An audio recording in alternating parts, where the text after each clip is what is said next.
जय श्री श्याम मित्रों, मैं हूं आपका ज्योतिष मित्र पंडित हर्ष। एक बार फिर से आपका हमारे YouTube चैनल एस्ट्रो पंडित हर्ष शर्मा में स्वागत है।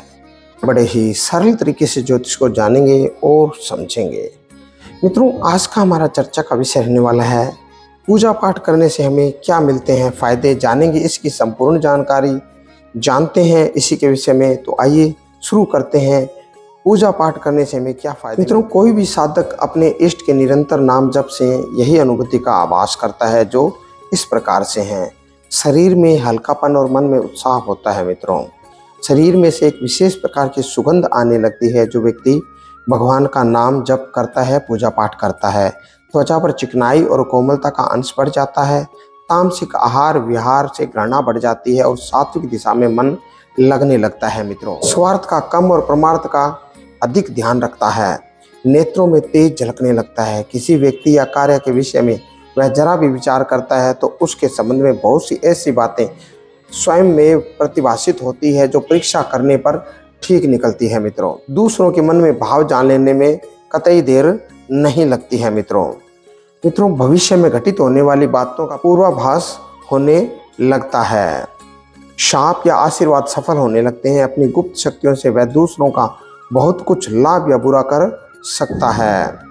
अष्ट सिद्धियां 9 निधियां प्रसिद्ध है। इनके अतिरिक्त भी अगणित छोटी बड़ी रिद्धि सिद्धियां होती है। वे साधना का परिपाक होने के साथ साथ उठती, प्रकट होती और बढ़ती है।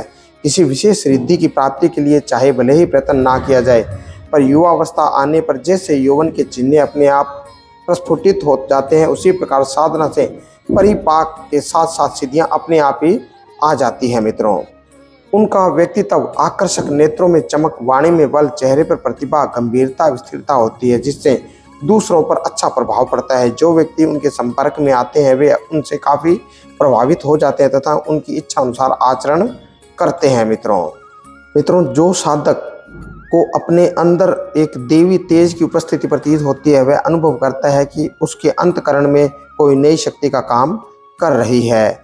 बुरे कामों से उसकी रुचि हट जाती है और भले कामों में मन लगता है।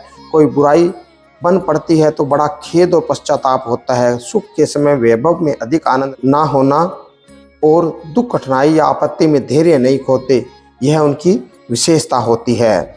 भविष्य में जो घटनाएं घटित होने वाली है उनके मन में पहले से ही आभास होने लगता है। आरंभ में तो कुछ हल्का सा ही अंदाजा होता है, पर धीरे धीरे उसे भविष्य का ज्ञान बिल्कुल सही होने लगता है। उसके शाप और आशीर्वाद सफल होते हैं। यदि वह अंतरात्मा से दुखी होकर किसी को श्राप देता है तो वह व्यक्ति पर भारी विपत्तियां आती है, और प्रसन्न होकर जिसे वह सच्चे अंतकरण से आशीर्वाद देता है वह मंगल होता है। उसके आशीर्वाद विफल नहीं होते हैं।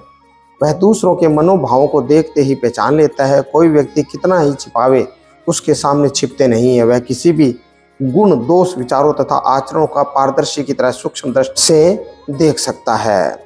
वह अपने विचारों को दूसरे के हृदय में प्रवेश करा सकता है। दूर रहने वाले मनुष्य तक बिना वास्तविक देही बात के, बिना सहायता के लिए संदेश पहुंचा सकता है। जहां वह रहता है उसके आसपास का वातावरण बड़ा शांत तथा सात्विक रहता है। उसके पास बैठने का मन करता है। ईश्वर का निरंतर जाप उसके मन में चलता रहता है, अपितु यही जाप वह सबको करने के लिए भी कहता है। मित्रों, ये थी कुछ विशेष तरह की जानकारी। अगर हम पूजा पाठ करते हैं तो उससे हमें किस प्रकार का फल और हमारा आचरण हो जाता है, इसी की कुछ जानकारी। इसी तरह की और अन्य जानकारी जानने के लिए जुड़े रहिए हमारे इस चैनल के साथ में। हमारे इस चैनल पर ज्योतिष को बड़े ही सरल भाषा में बताया और समझाया जाता है। आज के लिए बस इतना ही मित्रों।